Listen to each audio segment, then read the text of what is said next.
Hello everyone, I hope all is well.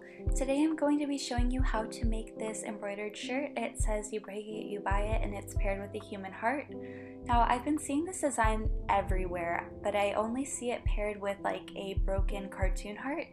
And I have been seeing this on a lot of shirts. I know Forever 21 sold it like that. However, I think the most popular example is a picture that belongs to Isabella Spud. This is her Instagram and her Tumblr. I really love her stuff, so you should definitely check her out. The supplies that you'll need are 2 tank tops. You can use any color tank top you want. These are the two I was deciding between. I decided to go with the white one with a burgundy colored floss, but you could also do the red one with the white colored floss. You'll also need some kind of embroidery hoop. I recommend a smaller one. I think mine is 4 inches across. You'll need embroidery floss in your choice of color. The color I chose for this project paired with the white shirt was the burgundy floss. You'll also need a water-soluble fabric pen. You'll need an embroidery needle, which is different from the sewing needle. The eye of the needle is a little bit bigger. You'll also need a printed out version of this design that I drew up. The PDF for this will be linked on my Tumblr, and that will be linked in the description. You can also draw your own if you'd like. Okay, so the first thing I did was mark out on my shirt where I wanted the design to be. The next step is a little bit trickier, and that is transferring the design onto your shirt. It would be easiest to do this if you had a light box. However, I don't, so what I'm using is a printout of the design and my phone flashlight. What I'm doing is I'm sticking the flashlight underneath the design, and then I am putting my shirt on top of it so that the light shines through and you can see the design. I'm just moving my phone flashlight around as needed so I can see the different parts of the design. This is what the design looks like once it's all drawn on. So the stitch that we're going to be using for this heart is the back stitch. If you need a refresher or you don't know quite how to do this, you can go ahead and check out my embroidery basics tutorial. I'll put a link in the description. So right here I'm just doing the back stitch all along the lines where I showed. I'm doing my best to keep the stitches neat and even. However, I'm not stressing about it if they aren't perfect because I kind of like the homemade quirky look of this.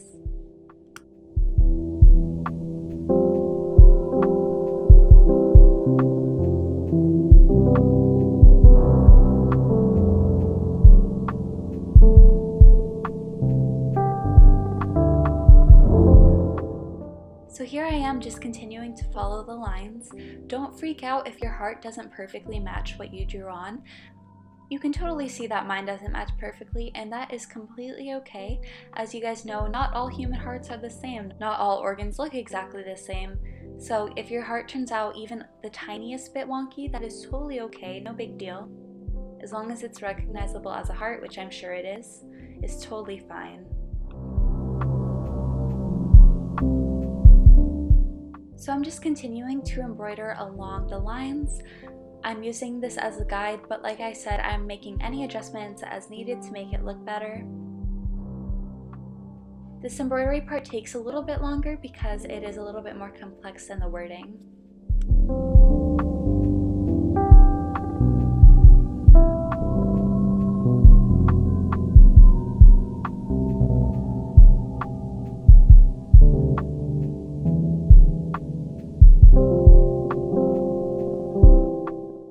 And this is what my finished heart looks like.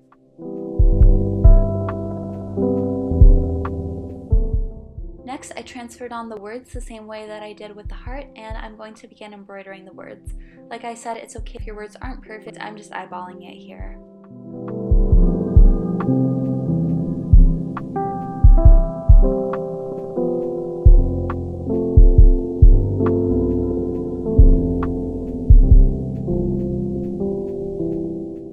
Again, I'm not following the letters to a T, I am just using them as a guide to know where to put my stitches.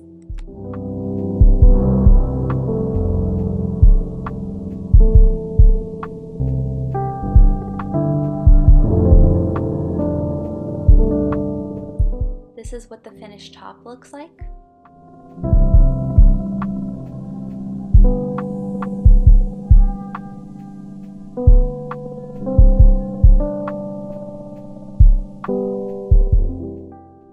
readjusting the embroidery hoop so I can easily stitch the bottom a little bit better.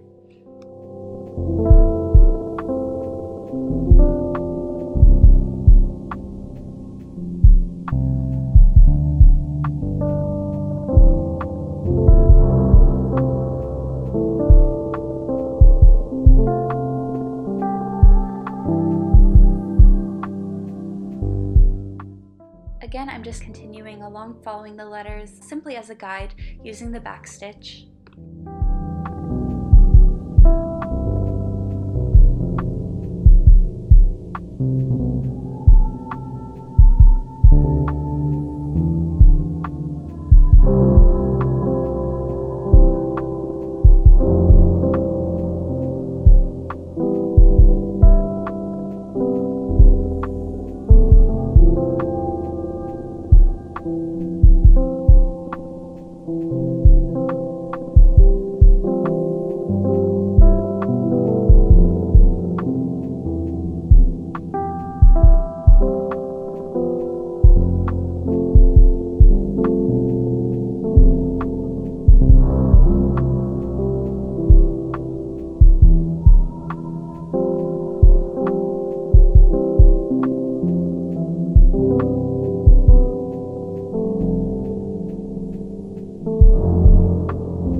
Tie a knot to secure your thread, and this is what it should look like when all your embroidery is completely finished.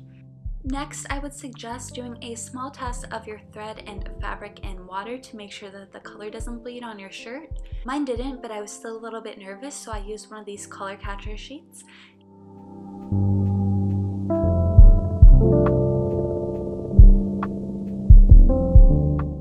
I just rinsed the fabric marker off of the embroidery floss and the shirt, and this is what it looked like. I let the shirt dry, and this is what the finished product looks like. I'm actually really happy with it. I love you, and thank you so much for watching. If you want more embroidery tutorials or art tutorials in general, let me know in the comments if you have any specific requests, and I promise I'm going to make more of these. I love you guys. Thank you. Bye.